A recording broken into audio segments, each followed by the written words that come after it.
سلامونه ګران دوستانو، هیله لرم چې تاسو به ټول جوړ روغ او د ښه صحت خاوندان به یاست. یو ځل بیا تاسو ته ښه راغلاست وایم. نن زموږ تاسو موضوع د فارماکولوژي مربوط فارماکوکینیټیک دی چې فارماکوکینیټیک ته څه شوی. په تېر ویډیو کې مو فارماکوډینامیک وپېژندی. فارماکوډینامیک دې ته ویل کېدله چې زموږ ستاسو بدن د دوا زموږ ستاسو د بدن په مقابل کې څه کوي، څه عکس العمل ښیي. په فارماکوکینیټیک کې موږ څه کوو، پر څه شي باندې بحث کوو، پر دې باندې بحث کوو چې زموږ بدن د دوا په مقابل کې څه جواب ښیي، څه ریسپانس ښیي، څنګه جذبیږي، څنګه په میتابولیزم باندې رسیږي. و دې ته څه ویل کېږي؟ فارماکوکینیټیک ویل کېږي. فارماکو خو معلومدار د دوا څه لاتین کې دوا ته ویل کېږي، او کینیټیک چې ته وایي فوټینګ ان موشن، یعنی دوا په څه شي باندې راولي، په حرکت باندې راولي.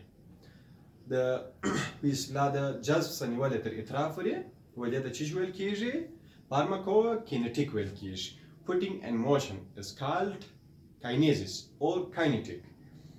چې د دوا څخه د اخیستلو مراد صحیح، د دوا څخه د اخیستلو مراد څه شي دی؟ درې مراده لرو، درې هدفه جنې لرو د دوا څخه چې دوا موږ تاسو اخلو.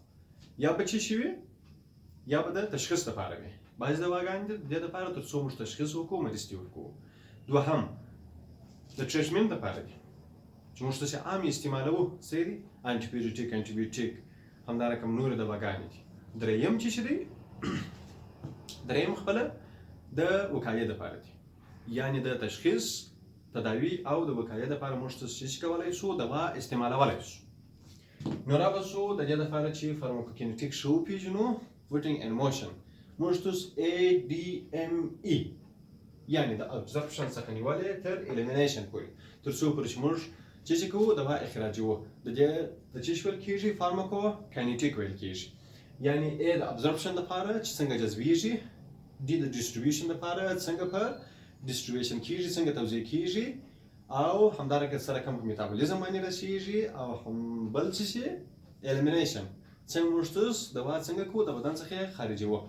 Absorption, distribution, metabolism او elimination. ولې د څه ویل کېږي؟ فارماکوکینیټیک. تر بیا پورې په الله سپارم، ښه وخت ولرئ، ښې چای.